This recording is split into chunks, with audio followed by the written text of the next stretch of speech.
Hey everybody, this is me Vishwas Narayan. This is the DevOps chat series. I'm with Monimoy sir, and trust me, one of the most desired guests on my show. This DevOps chat series just an humble attempt from my side in order to understand what is it all about when we talk DevOps. But there is amazing yet a prefixed thing that is always added. It's like star ops according to me. It's like nobody just have to be a developer to me right now because that's what I feel about the way in which the DevOps has been pursued in the industry. So right now I'm so glad that I was able to get Moimoy sir on the show, and also in the meanwhile, we'll be discussing a lot on MLOps and things like that. So make sure that you just click on the link again and again so that you get to get the insights of all the things about the industry. And thank you so much, sir, for giving this entire chat series. I think probably I'm going to call you again and again in order to discuss a lot. And thank you so much for being part of the show. It's my pleasure. Yeah, let's just start off with this. DevOps was actually a buzzword to me when I started in the industry. So, what was it all about when you started in the industry?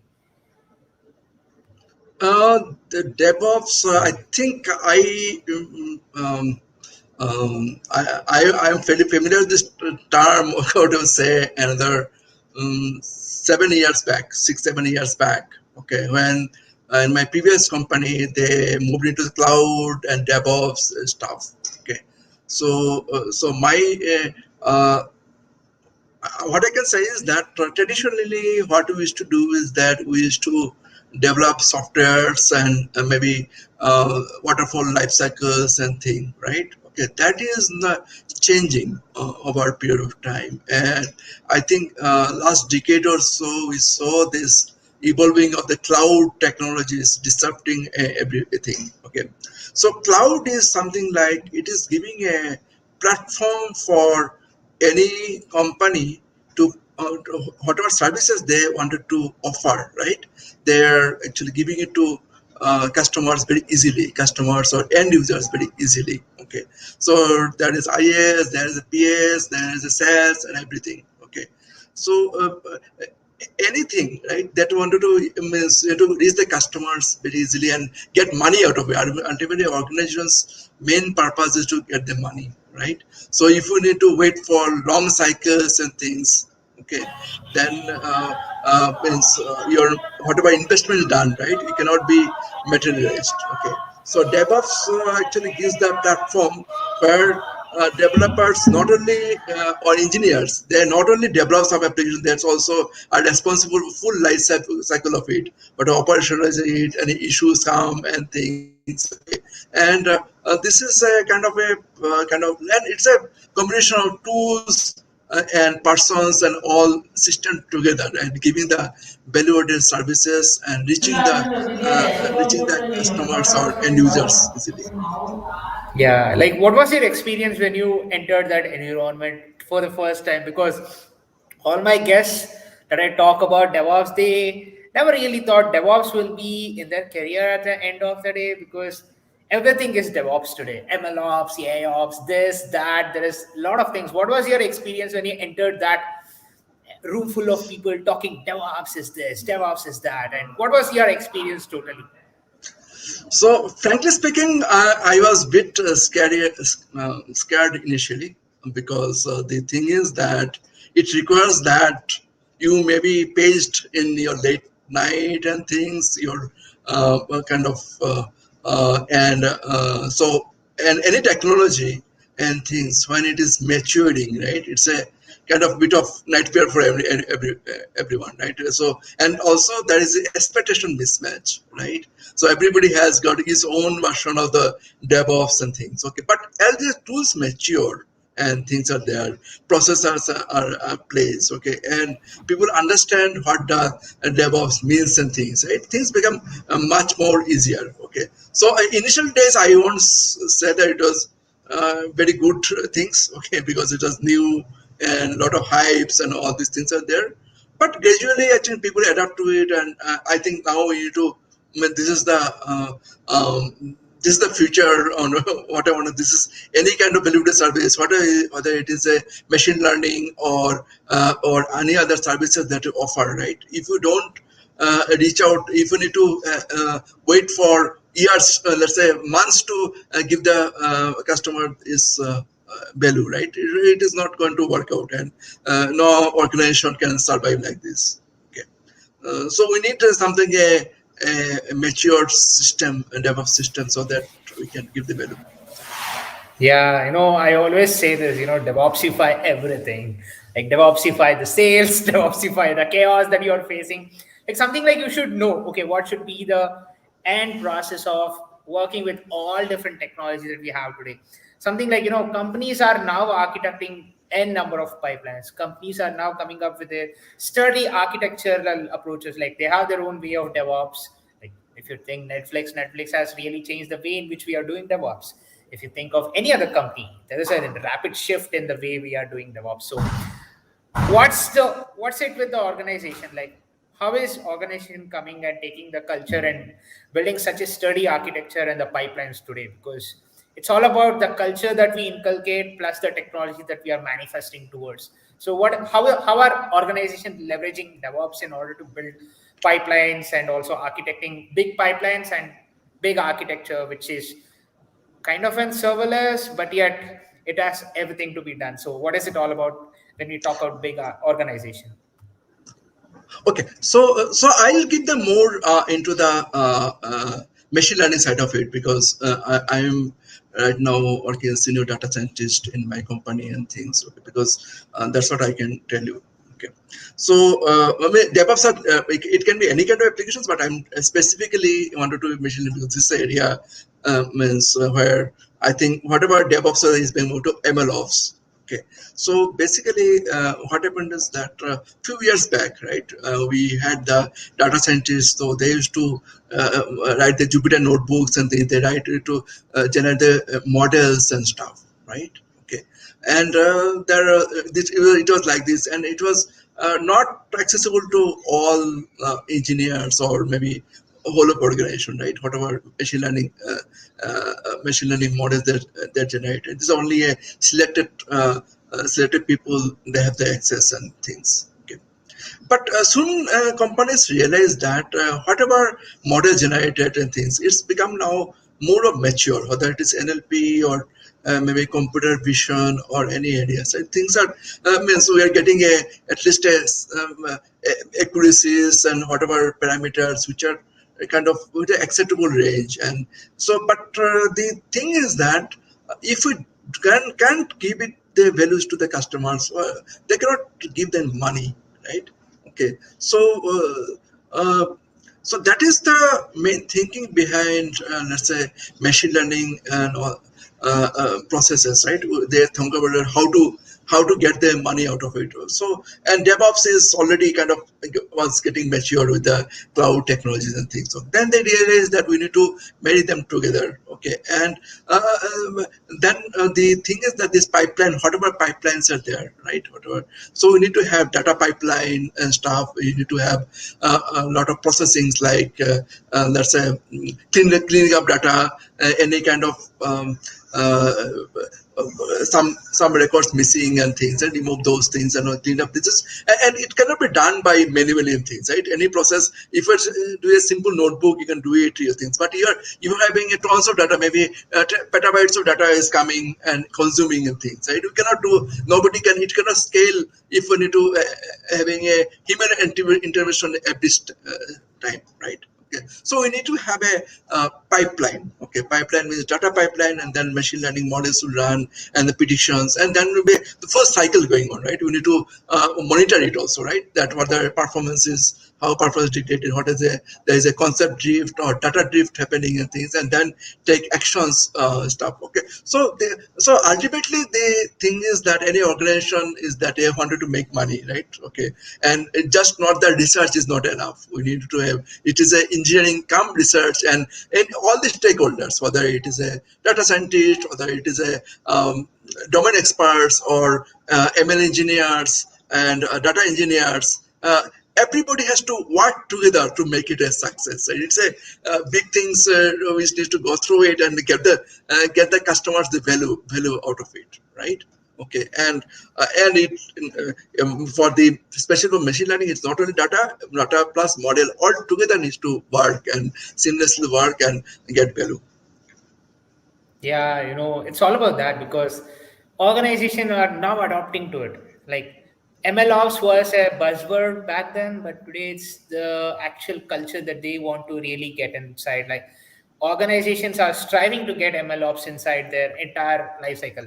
Like something like .NET developers can add ML.NET and they can start working on the ML aspects of their application as well today. So it's becoming more rigid over a course of time. But like, how is organization perspective towards the tech that we are talking today? Because it's very difficult to adapt from one technology to other. Like I've seen some companies which still are in waterfall model, which are just still giving out products based on the plans which they had over a course of time. Like back then they used to have a plan and still they are yet an heavy monolith right now. So there is a way in which we are adapting so tech. So how is it all about? Because you shifted from being a data scientist into the research team right now. So there is a rapid shift that has gone with the way you're been thinking about. You think of the technology today in order to in the organization's perspective. How is organization bringing the MLOps culture into their life cycle? So the thing is that it's any organization, right? So breaking into from this waterfall models to kind of iterative Sir, models the and stuff. network is, yeah. Wait. The network was down for a while from your side. Am I now audible? Yeah, you are audible. Yes, perfect. Okay, so this is the culture that you talked about, right? So traditional organizations were more into that waterfall model, right? Okay, from that iterative model, we need to adapt it. Okay, and then you realize that it's cycles, whatever cycles, right? That should be less, right? It should cannot we cannot wait for a long time to keep any kind of innovations that is happening, right? Okay, and also industry is also very disrupted, right? New technologies is coming very every few days. Earlier it was maybe few months, and now it is few days it's coming, right? So if we lose if we don't give the value to the customers cannot adapt it, right? Okay, so we the organizations are actually kind of making a kind of a culture, right? That this is how it is. Okay, that we needed to give short cycles. We needed to give whatever innovations happening. It should be engineering-driven innovations. So it's not just a kind of R&D innovation. That's not the case. Okay, so that's how it is evolving, and it is also a kind of ultimately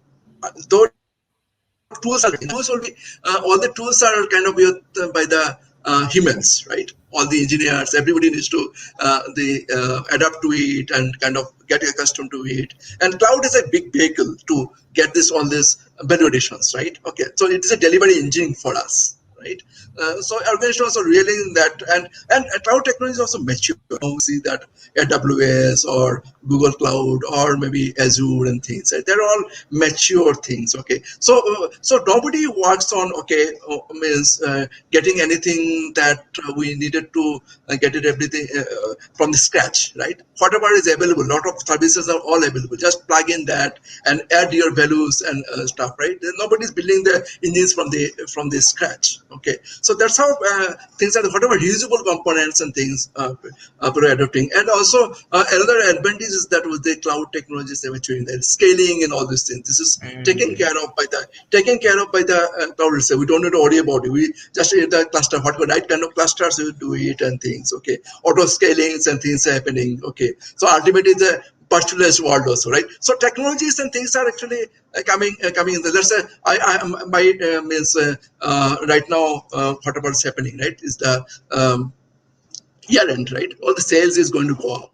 Okay, so auto scaling. So once the sales go up, our the customers, the more customers will be coming into the purchasing stuff. Okay, so automatically orders will be more and things will means there'll be lot more scaling required. So auto scaling features and it will automatically spawn VMs and things, right?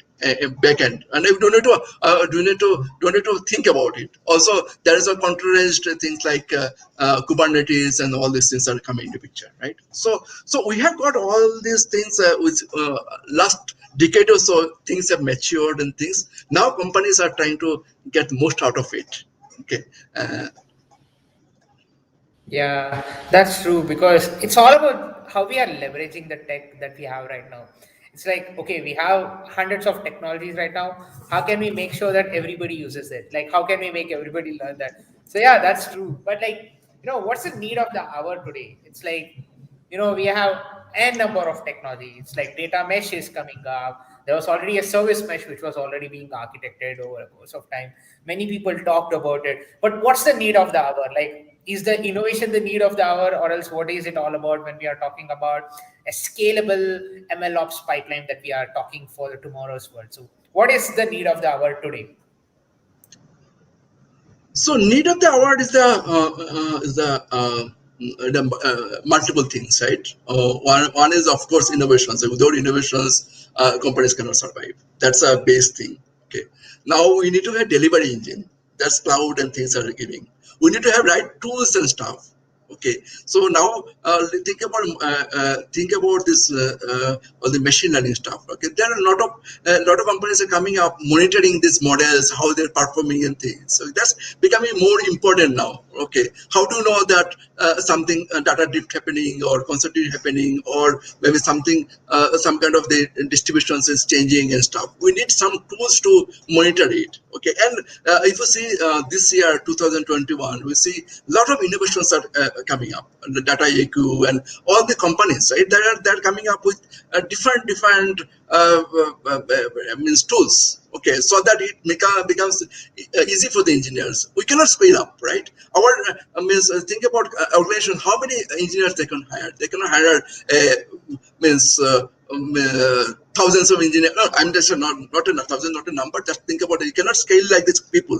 That to scale in terms of how make it efficient, make the process more efficient using the right tools and things and put into the process, right, in such a way that it is all streamlined. Okay, and at the same time they can deliver the values, right? Okay, ultimately values are the things, and also competition is another thing, right? So if some companies are coming on new innovations, the other companies will not wanted to lag behind, right? They wanted to get into stuff and all these things. Okay, so that's how I think it's going to be. So everything is important for us. Okay, and also the focusing on monitoring and things, right? Monitoring and taking the let's say our performance indicating the production, right? How to take dynamic decisions, right? That going to change something or maybe retraining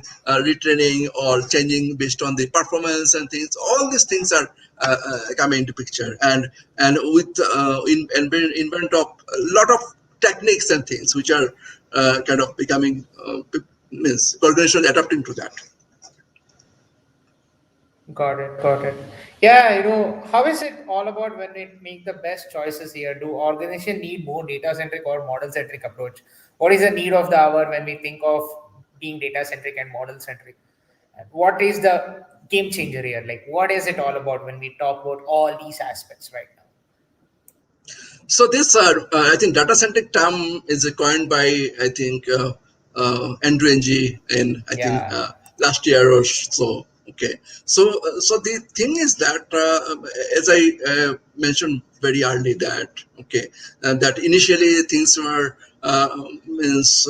Especially machine learning case, right? Means organizations were investing more into the getting some models out, right? Okay, so the thing is that the things have matured. A lot of innovations in there's a NLP area, right? All the GPT-3 and everything, big models and all these things coming up, and you can utilize them using the REST services and their offering service. You cannot have run always in your organizations and things. Okay, but at the same time, business requirements are different, right? Whatever some organizations might have some kind of requirements, and an organization might have some kind of requirement based on data, right? So it's not that we cannot have a generic model and things, right? You need to adapt it. Okay, so how you can fine tune it to your requirements, right? That is important. Okay, for that you need more data. Okay, so it is something like a chicken egg problem, right? You cannot leave one and leave with the other, right? Both are entangled. Okay, so in the sense that that we need both data as well as model things, right? If you don't innovate, if you don't have good models and stuff, that few areas, it are already matured. Few areas still evolving things. Okay, so I keep a kind of equal weightage to both. Okay, but currently there is because the models and things has more matured over few years, right? That's why I think and data and all these things and our data lakes and all this, because we need to organize the data, right? Having in the data warehouse and all these things, right? Okay, so now the means the thing is that as there was more focus on modern earlier, now giving the more data and things, but for an organization successful, you need to both. Okay, you need to marry them together in a sense that that can be leveraged. Okay. No, today we have ML Flow, today we have Databricks, today we have everything. Everything is there in our hands. That's what we are talking about, an end-to-end MLOps pipeline that we are talking about. Like Databricks has everything, Spark, this, that, all the features required. It's a Jupyter notebook, and it it helps me in writing a lot of scripts, and of course we can run a lot of scripts there and things like that. But what is it all about when we are still coming up with many platforms today, but yet how are we making sure that there is a custom version of all the MLOps thing that we are doing today? Like, what is it all about when we are talking complete MLOps end-to-end pipeline and the cloud agility which is happening today? Like, everybody is coming up with their own frameworks, tools, and technology. So, what is it all about when we talk about MLOps from the cloud's perspective? So MLOps is about you can say managing the whole life cycle of the ML. Okay, so it involves training, it involves putting the production, and then also monitoring and getting the and also making sure that there's some approval process and things. Okay, this is not only kind of tools, and there is also human management. Or means I noticed that the persons who are using it, right? That also how to make it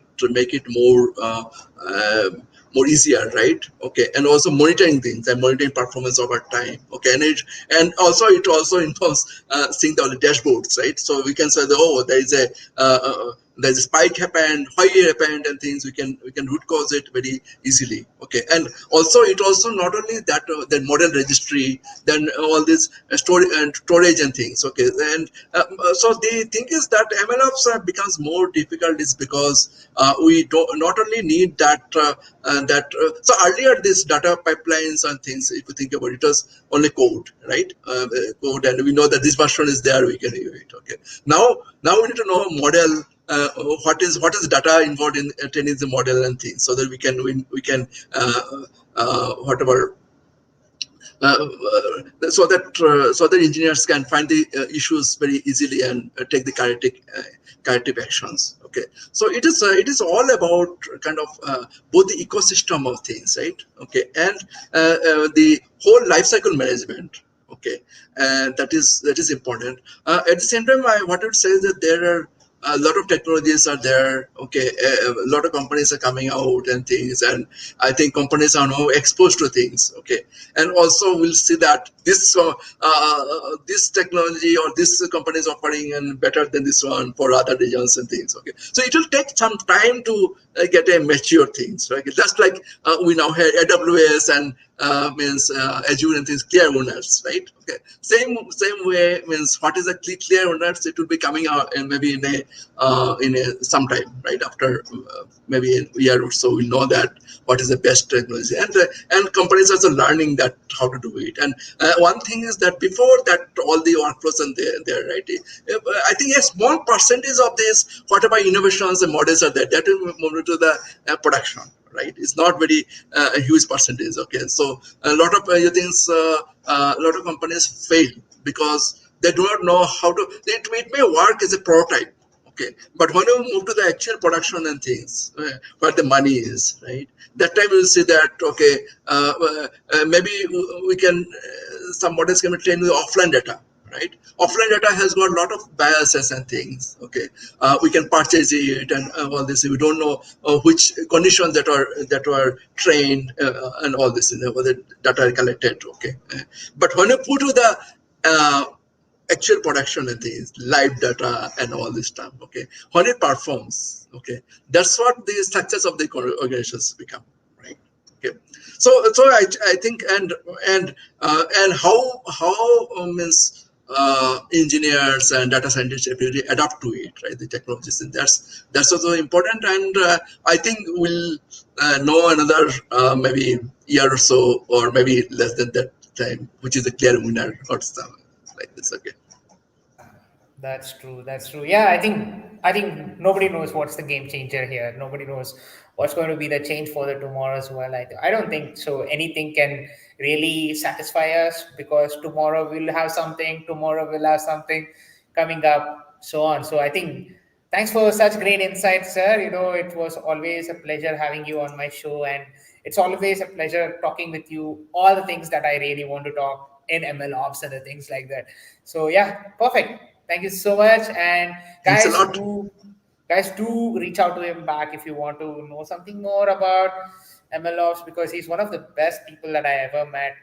And if the recording was not proper, sorry for that. My internet had some issues at the end of the day. I had to just face off with that.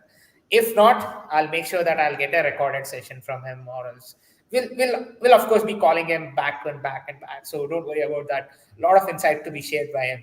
So thank you so much, sir. Thank you so much for all the great insights. It's my pleasure. Okay, it's nice always interacting with you. You always give us some challenging questions, and it's a learning experience for me also. Okay, thanks a lot, Yeah. and wish you all the Thank you best. so much, sir. Thank you so much. We'll end the broadcast.